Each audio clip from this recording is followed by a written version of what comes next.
तो आप जी ने परमात्मा का जो सत्य मंत्र, सच्चा नाम, सच्ची साधना और ये मूल ज्ञान आजीवन सुनते भी रहना है और सिमरन भी करते रहना है और मर्यादा में भी रहना है।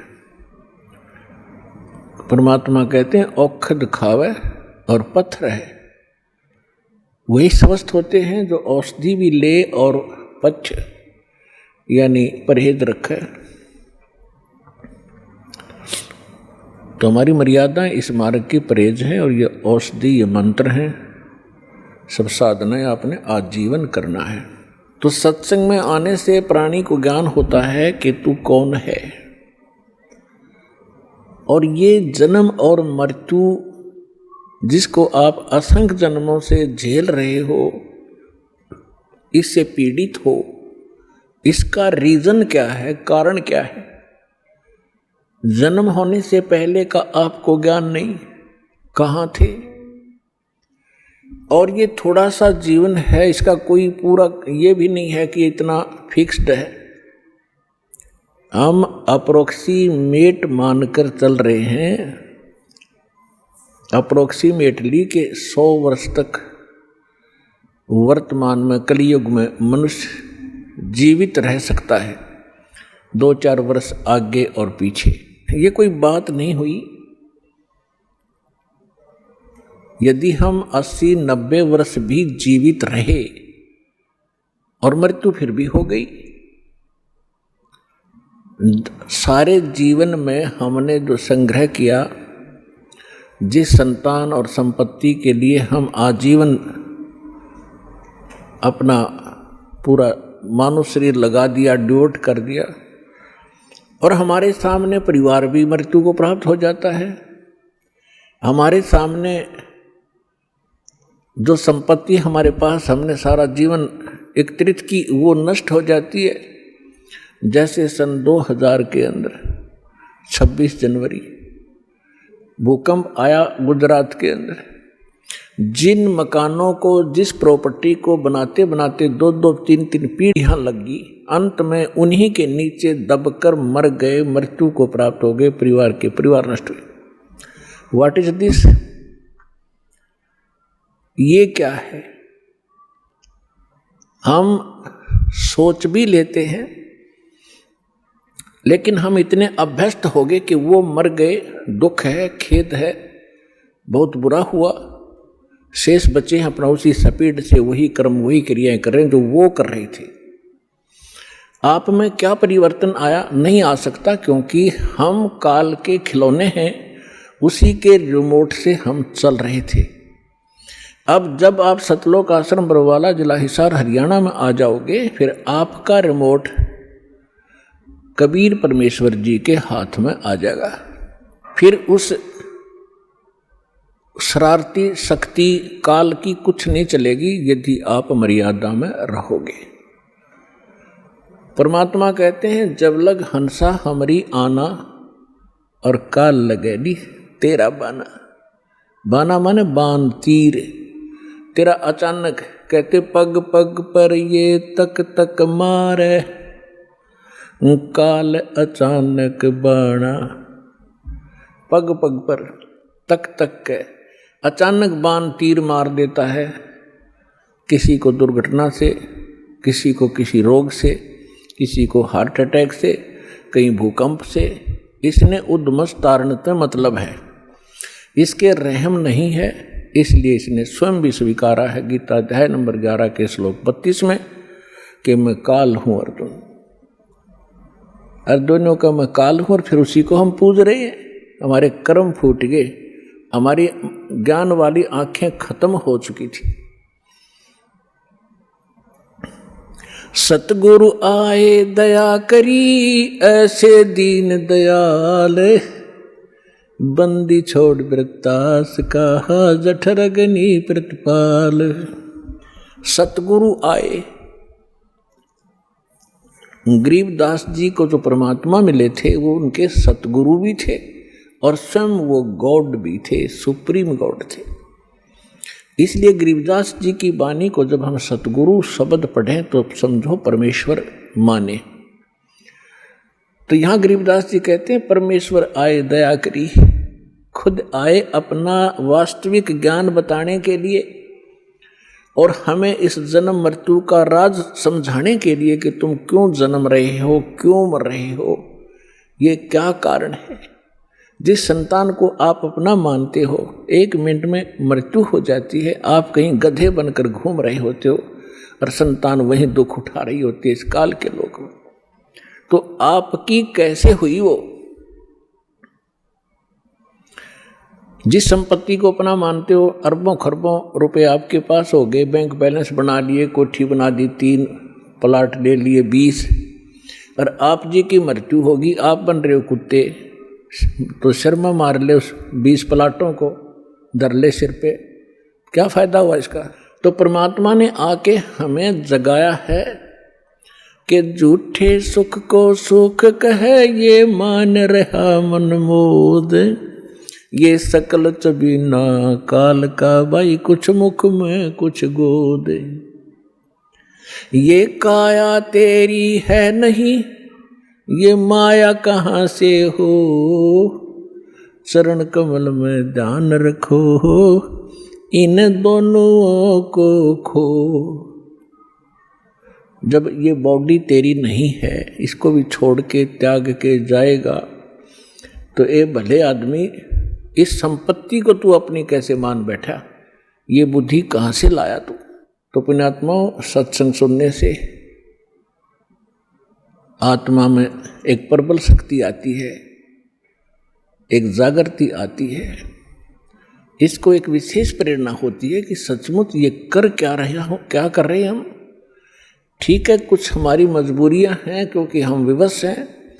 अब इस व्यवस्था के कारण हम सब कुछ जान भी लें और फिर भी कोई दाल नहीं गलती हमारी, क्योंकि जब तक समर्थ शक्ति साथ नहीं होगी हम इस दलदल से निकल नहीं सकते। चाहे कोई दलदल में धंस गया, उसको मालूम पड़ गया, चाहे पहले नशे में गिर गया, नशा उतरने के बाद उसको पता भी चल गया कि मैं तो इतना दलदल में हूँ और जितना हाथ पैर मारता हूँ नीचे को जा रहा हूँ, तो उस ज्ञान से भी कोई लाभ नहीं हुआ।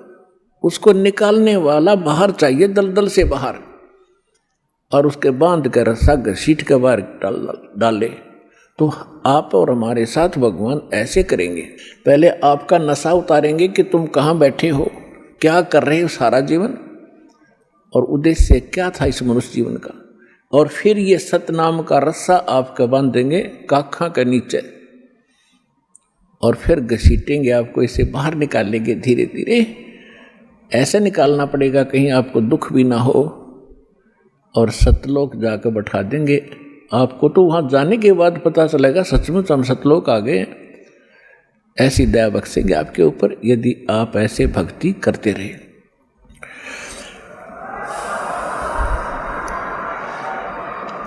और उससे पहले जब तक आपका संस्कार यहाँ कोई बेटे के साथ है, बेटी के साथ है, पिता माता के साथ है, भाई बहन के साथ है, कोई रिलेटिव से संबंधित है, तो उन आपके जो ऋण है एक दूसरे का, उसको भी परमात्मा आपका साफ करवाएंगे।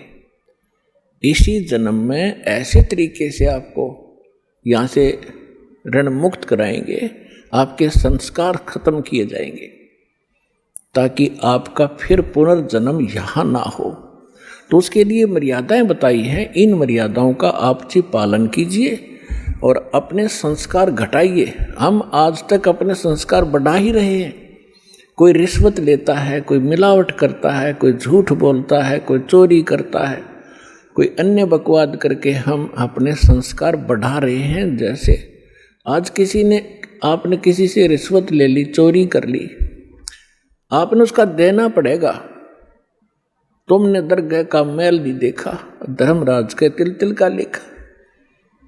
तो वो भोगने के लिए भी कोई उसका गधा बनेंगे, किसी का बैल बनेंगे, किसी की भैंस बनेंगे। दूध नहीं देंगे तो इंजेक्शन ठोकेंगे, ना लठ मारेंगे, और सारा पाई पाई पूरा करना पड़ेगा आपने। तो ऐसी समस्या, ऐसा ये झंझट मूर्ख आदमी मोल लेगा जब ज्ञान हो जाएगा। अनजान पढ़ने की गलतियां माफ होती हैं, परमात्मा क्षमा करेंगे। प्रसंग परमात्मा का चल रहा है। आज सुबह के सत्संग में भी आप जी को यही ज्ञान सुनाया गया था कि परमात्मा सबसे पहले हमने भगवान को पहचानना पड़ेगा, और भगवान के पहचानने के लिए हमने कुछ आधार बनाना पड़ेगा। आधार दो दास ने बताए हैं कि एक तो थ्योरी, एक प्रैक्टिकल। अपना प्रैक्टिकल ना हो तो किसी और ने कर रखा हो और हमने भी वैसे ही करना है, तो जो उसका रिजल्ट थ्योरी से मिल रहा है तो आपका भी मिलेगा, आप ऐसे करोगे। तो जो हमारा जो सिलेबस है, जो हमारा थ्योरी है, वो हमारे सद्ग्रंथ हैं सभी पवित्र धर्मों की, पवित्र चारों वेद, पवित्र श्रीमद् भगवत गीता, पवित्र 18 पुराण, पवित्र श्री गुरु ग्रंथ साहिब, पवित्र कुरान शरीफ, पवित्र बाइबल। पवित्र बाइबल जो है 3 पुस्तकों का संग्रह है, जबूर, इंजिल, तौरात, चौथी कुरान इनसे अलग है। तो ये पवित्र जो सद्ग्रंथ हैं, ये हमारा आधार है भगवान को पहचानने और जानने का। तो इसी के आधार से, और जो इससे हटकर जो विशेष ज्ञान है, जो स्वयं परमात्मा के द्वारा दिया गया है, प्रभु दत्त है, वो है सच्चिदानंद गणब्रह्म की वाणी, यानी कबीर वाणी।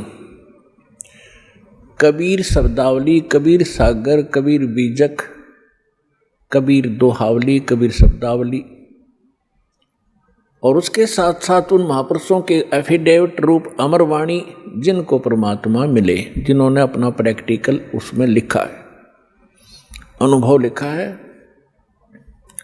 आदरणीय धर्मदास साहिब जी, आदरणीय मुलुकदास साहिब जी, आदरणीय नानक साहिब जी, आदरणीय दादू साहिब जी, आदरणीय गरीबदास साहिब जी, गांव छुरानी, जिला जज्जर, हरियाणा वाले, आदरणीय गीसा दास साहिब जी, गांव खेखड़ा, जिला बागपत, उत्तर प्रदेश वाले। इन महापुरुषों के अमर ग्रंथ हमारे पास विद्यमान हैं। इनकी अमर वाणी जो एफिडेविट रूप में है कि हमने भगवान देखा, भगवान ऐसा है, उसका ये नाम है, और वो यहाँ भी आता है और सतलोक में भी वही कंट्रोल करता है। तो उसके बाद हम आगे बढ़ेंगे, तभी हम भक्ति में सफल हो पाएंगे। तो पुण्यात्माओं, आज से 600 वर्ष पहले परमेश्वर आए थे, और परमात्मा चारों युग में आते हैं। चारों युग में संत पुकारे, कूक कहा हम हेल रे, हीरे माणक मोती बरसे, ये जग चुगता डेल रे। चारों युग में परमात्मा कहते मैं आया, और जैसा कि वेदों में विधान आपको बताया कि परमात्मा सतलोक में रहता है, वहाँ से गति करके आता है, शरीर आता है, और यहाँ अच्छी आत्माओं को मिलता है, उनको तत्व ज्ञान से परिचित कराता है। कवि की तरह आचरण करता हुआ परमात्मा घूमता रहता है, अपने यथार्थ ज्ञान को लोकोक्तियों के माध्यम से, दोहावलियों के माध्यम से, साखियों के माध्यम से, चौपाइयों के माध्यम से वर्णन करता है, जिस कारण से वो एक प्रसिद्ध कवि भी कहलाते हैं। ये हमारे सद्ग्रंथ वेद बताते हैं। तो उसी लीला अनुसार परमात्मा अपने जैसी लीला, उसके गुण हैं, वो गुण विद्यमान ही हैं, वो करते ही करते हैं। तो बर्फ जो होती है, आइस, ये चाहे सर्दी में कहीं रखी हो, चाहे गर्मी में, उसका स्वभाव वैसा ही होगा। उसके गुण हैं, ऐसे परमात्मा के गुण हैं, और वो वेदों में अंकित है। उसी के आधार से दास आपको बता रहा है। इसी आधार से परमात्मा खुद भी बता रहे हैं, चारों युग में संत पुकारे, कूक कहा हम ढेल रे, हीरे माणक मोती बरसे, ये जग चुगता डेल रे। सतयुग में सत सुकृत कह टेरा, त्रेता नाम मुनींदर मेरा, द्वापर में करुणा में कहाया, कलयुग नाम कबीर दराया। मात पिता मेरे कछु नाही, ना मेरे घर दासी, जुल्हे का सुत आने कहाया, ये जगत करे मेरी हासी। परम पिता परमात्मा ने बताया है कि मैं चारों युगों में आता हूँ, अपना यथार्थ ज्ञान करवाता हूँ। लेकिन जिस समय आप यहाँ सतलोक से बिछुड़कर मेरे से आए, उसी दिन से आप बहुत दुखी होने लगे और काल भगवान ने आपके ऊपर त्रिगुणमयी माया का इतना प्रभाव कर दिया, आप भूल गए अपने मूल स्थान को। आप इसी रंग में रंग गए, इसी प्रोसेस को, जन्म और मृत्यु को, गधे कुत्ते बनने को आपने अंतिम मान लिया, क्योंकि आपके पास कोई विकल्प नहीं रहा, आपके पास कोई दूसरा ज्ञान नहीं था। ये अज्ञान आपके हृदय में ठोक ठोक कर भरवा दिया काल भगवान ने। अपने आत्माओं,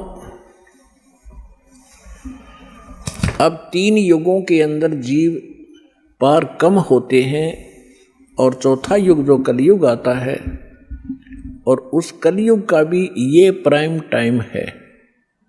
इसको बिचली पीढ़ी कहा है परमेश्वर ने। परमात्मा ने कलयुग को 3 चरणों में बांटा है। प्रथम चरण वो है जो परमेश्वर स्वयं आए थे, और ये बिचली पीढ़ी है, इसको दूसरा चरण है। और अंतिम जो लास्ट चरण है कलयुग का, तो इन तीनों को बांटा है परमात्मा ने, क्योंकि प्रथम चरण के अंदर ये जीव घने दुखी नहीं होते। पहले वाले युगों से की तुलना में तो दुखी होते हैं, लेकिन इतने नहीं होते, इतनी जलालत नहीं भरती जितनी अब भरगी हमारे अंदर। इसका कारण क्या है ये बताएंगे आपको। अब परमात्मा ने, जब हम यहाँ आ गए, हम मरने लगे, जब हमें बहुत दुख हुआ, क्यों मर रहे हैं। एक व्यक्ति के बारे में बताते हैं, एक राजा बना और लाख वर्ष तक जीवित रहा, लाख वर्ष तक राजा ही रहा, और मरने लगा। जब उससे यमदूत लेने आए तो उसने कहा मुझे एक सांस और दे दो। यमदूतों ने कहा कि खबरदार, एक सांस भी लिया। उसने कहा तुम मेरी सारी पृथ्वी ले लो, मुझे कुछ जीवन दान दे दो। उन्होंने कहा कि हम ये नहीं कर सकते, तेरा समय आ गया, तू चल। तो हम मरना क्यों नहीं चाहते? हम अपने आप को वृद्ध भी देखना नहीं चाहते। आप देखते हो आजकल कितनी बकवादें चल गई हैं। ये बूढ़े बूढ़े हीरो 70-70 साल के मेकअप करवा के, सर्जरी करवा के, इन हड्डों पर कितने दिन सर्जरी कराओगे? फिर यह सर्जरी शमशान घाट पर होगी थारी, फिर कराइयो के सर्जरी कराओगे, गधे कुत्ते बन कैसे बूढ़े मुंह लगेंगे तुम्हारे। तो इस तरफ ना ध्यान जाता कि हम यहाँ कहाँ रह रहे हैं, क्या की सर्जरी करवा रहे हैं। तो हम न तो वृद्धावस्था पसंद करते, यह भी गलत है। अब देखो, बालकपन में ज्ञान नहीं, और जब जवानी होती है, जब बकवाद करवाता है काल सारी, समझ बना आती तरीके आगे बुरी भी बनेगी, कोई कह तो भी नहीं समझ में आती, क्योंकि तब तक हमारी बुद्धि काल प्रेरणा से प्रेरित रहती है। जब हम कबीर साहब की शरण में आ जाते हैं, फिर हमने सारा समझ में आता है हमारे साथ क्या बनने वाला है। फिर हम डरते हैं, जो विकल्प भगवान ने बताया वो करते हैं। तो यहाँ जब हम वहाँ से आगे, हम बहुत दुखी हुए, रोने लगे, हाहाकार मची। एक व्यक्ति मर जाता, सारा परिवार रिश्तेदार तक टक्कर मारने लग जाते। ऐसा क्यों हो रहा है? बहुत बुरी बात है ये मृत्यु, पर हो रही है, और जो रो रहे हैं वो भी मरेंगे एक दिन। तो परमात्मा ने ये सारा ज्ञान हमें बताया कि बच्चों, तुम ऐसे स्थान पर रहा करते जहाँ मृत्यु नहीं होती थी, आप ऐसे स्थान पर रहते थे जहाँ वृद्धावस्था नहीं होती। वहाँ ये स्नायु वाली नाड़ी वाला तंत्र से बना हुआ बॉडी नहीं है। आपका एक तत्व से, नूरी तत्व से बनेगा और उसके अंदर सब ऑटोमेटिक सिस्टम होगा। आप वहाँ रहते थे, आप वृद्ध नहीं होते थे, आपकी मृत्यु नहीं होती थी। इसलिए हमने ये अखरता है, ये दोनों चीज और दोनों कंपलसरी यहाँ पर। इसके लिए मालिक ने धर्मदास जी के पूछने पर बताया। जैसे आज दिन में प्रकरण चलाया था तो धर्मदास जी तो आंखों देख कर आए भगवान को, और धर्मदास जी ने पूछा कि भगवान अब तो मैं आपको पहचान चुका हूं, you are God, you are complete God, आप पूर्ण परमात्मा हैं, अब तो शंका रही ही नहीं। तो भगवान ये वेद और कतेब तो झूठे हैं, ये वेद भी झूठे, पुराण भी झूठी, गीता भी झूठी, और ये सब कुरान भी झूठी, बाइबल भी झूठा है। क्योंकि उन सब के अंदर, जैसा कि हमने हिंदू धर्म के अपने वेदों में सब पढ़ा, जैसा हमारे गुरुओं ने बताया, उन्होंने बताया कि ब्रह्मा विष्णु महेश परमात्मा है, कंप्लीट गॉड है, ये अजन्मा है, इनकी जन्म मृत्यु नहीं होती। और भगवान वास्तविकता ये है कि आप गॉड हो, ये झूठे हैं वेद और कतेब। परमात्मा ने कहा नहीं, वेद कतेब झूठे नहीं भाई, झूठे हैं जो समझे नाई। ये चारों वेद मेरी महिमा गाते हैं। परमात्मा कहते हैं कि वेद मेरा भेद है, मैं ना मिलो वेदन के माही, और जौन वेद से मैं मिलो ये वेद जानते नहीं। ये चारों वेद मेरी महिमा से परिपूर्ण हैं, लेकिन इन वेदों में वर्णित विधि से मेरे पाने की, सतलोक जाने की विधि नहीं है, वो मार्ग नहीं है, मंत्र नहीं है, जिस कारण से मैं इन वेदों में वर्णित विधि से मेरी प्राप्ति नहीं हो सकती। लेकिन ये वेद कतेब और पुराण भाई झूठे नहीं, झूठे ये हैं तुम्हारे गुरु जो इनको समझ नहीं सके, नकली। धर्मदास जी ने पूछा प्रभु हम इतने नीच, ऐसे सुख में सथल को, सुख सागर को छोड़कर, हम अमृत सरोवर को छोड़कर हम एक तालाब में आगे कीचड़ वाले में दाता, और ये भी सीजनल, कभी भी समाप्त हो सकता है इसका जल, यानी 21 ब्रह्मांड नाश में आएंगे। हे दाता फिर आपने हम पर कैसे दया करी, आपने कैसे दया करी हम नीच प्राणियों पर दाता, आप कैसे आए, किस लिए, क्या कारण हुआ आपने यहाँ हमें फिर भी आने का। परमात्मा ने कहा भाई आप मेरी आत्मा हो, चींटी से लेकर हाथी तक। आज जितने भी काल ने आपको बांट दिया, हिंदू मुस्लिम सिख ईसाई ना जाने कितने धर्म बना दिए और नाना प्रकार की पंथ बना दिए, एक दूसरे के दुश्मन बना दिए, जीव को जीव खा रहा, पशुओं को मनुष्य खा रहे हैं, तो ये सभी मेरी आत्माएं हैं। अपने का दुख अपने को होता है, जिसको तुम भगवान मान बैठे ये भगवान नहीं है, ये स्वयं काल है, खुद कहता मैं काल। और आपको दिखता है कितनी सुविधाएं दे रखी हैं, अच्छी बढ़िया काजू किस्मत सेब संतरे खाने को है, कनक है, चावल बासमती है, शुगर बना ली, सारा बढ़िया काम कर रखा है, बढ़िया हवा चलती है। तो ऐसे लगता है जैसे बड़ा दयालु है परमात्मा, जिसने हमारी इतनी केयर टेक की हुई है। और जब ये मारता, जब कहाँ जाती है इसकी दयालुता। परमेश्वर ने कहा तुम कसाई के लोक में रह रहे हो, ये कसाई है। परमात्मा ने इसको काल कसाई कहा है। काल कसाई हसत है सर्वलोक को खाए, और अंकुश निर्गुण नाम का सतगुरु दर पकड़ा जाए। जैसे कसाई बकरे पालता है, उनको सब सुविधाएं देता है, उसके लिए शेड भी बनाता है, छाया के लिए, गर्मी सर्दी से बचाने के लिए बाड़ा लगाता है, कोई हिंसक पशु ना खा जाए, उसमें तालाब भी बनाता है, चरागाह भी बनाता है, पाली भी छोड़ देता है उनको संभालने के लिए नौकर। और वो भोले प्राणी, भोले बकरे और बकरियां समझते हैं ये हमारा मालिक कितना दयालु है, हमारी कितनी देखभाल रखता है। और जब वो आता है उनके समूह में, तो वो उससे प्यार करते हैं, ऊपर को पैर उठा कर सीने से लगाना चाहते हैं, पर वो भोले पशु कि ये हमारा नेक मालिक है। और वो ऐसे हाथ लगाता है, उसको चाटते हैं जीव वैसे अपने मालिक समझ गए। वो देख रहा होता है ये कितने किलो का हो गया, इसमें मांस कितना है, और वो समझते हैं ये प्यार कर रहा है। तो परमात्मा कहते हैं काल और उसके जितने अवतार, 3 लोक, परमात्मा कहते हैं कि ब्रह्मा विष्णु और इनके अवतारा, इन्हीं को तुम पूज पूज कर अंधे हो रहे हो। तीन देव की जो करते भक्ति, उनकी कबू ना होए मुक्ति। गुण तीनों की भक्ति में ये भूल पड़ो संसार। कहे कबीर निज नाम बिना कैसे उतरो पार। तो परमात्मा ने बताया कि तुम जिसको अपना मानते, तुम्हारा दुश्मन है, ये तुम्हें खा रहा है, इसको श्राप लगा हुआ 1 लाख मानव शरीरधारी प्राणियों के नित आहार करने का और 1.25 लाख नित उत्पन्न करने का। अपने आत्माओं देखो, आप विद्यार्थी हो, ये दास स्पिरिचुअल टीचर है। अभी तक आपने कितने अज्ञान को ग्रहण कर रखा था, अब आपके समझ में आवेगी। और उसमें आपको नो ऑब्जेक्शन था, चाहे किसी ने कुछ भी बता दिया आपने स्वीकार किया, क्योंकि आप उनको टीचर मान कर गए थे। और विद्यार्थी को जो टीचर बताता है तो उसके लिए तो फाइनल होता है।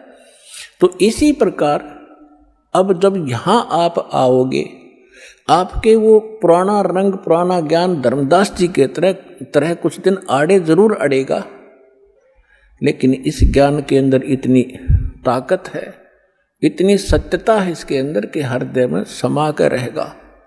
और जितना भी आपके अंदर वो अटपट था सब निकल जाएगा, पर ज्ञान धैर्य से सुनते रहना पड़ेगा।